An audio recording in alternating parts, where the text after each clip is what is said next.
A really warm welcome if you're joining us for the very first time here at the PodX studio. Great to have you with us. For anyone new here, our mission is pretty simple. Our deep dive today is into the fascinating world of the identification of adverb in English grammar. Get ready to unlock the secret of everyday language. So our topic is today how to identify adverbs. The adverbs are the words that describes or the modify the verbs, adjectives, or the other adverbs. They answer questions like how, when, and where. You have to ask yourself like how, when, and where. And remember one thing, it describes the verbs mainly. This is just an identification video. We will go deeply with the adverb and other parts of speech as well. In that case, we will go deep dive and we will learn more about the adjectives and the other adverb.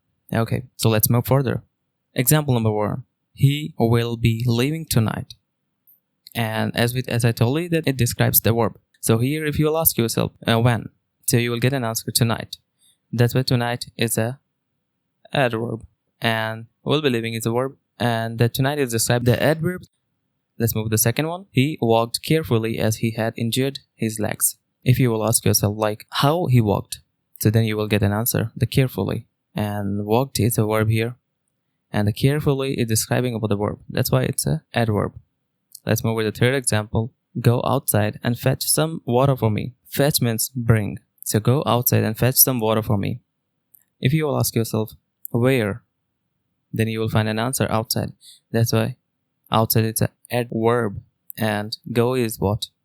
Go is a verb here. Let's move with the fourth example. I met him yesterday.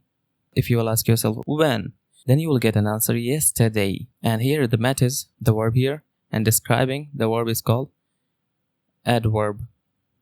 That's what the yesterday is here, the adverb. That is all for today's episode. A huge thank you for tuning into the PodX studio for the deep dive into the adverb identification. We really hope you find this journey into the foundation of English grammar as fascinating as we did. Hope you enjoyed it. Hit that like button. Subscribe to the channel if you have not done. And make sure you ring the notification bell icon so you'll never miss our next episode of English grammar. So stay curious. Until next time, everyone.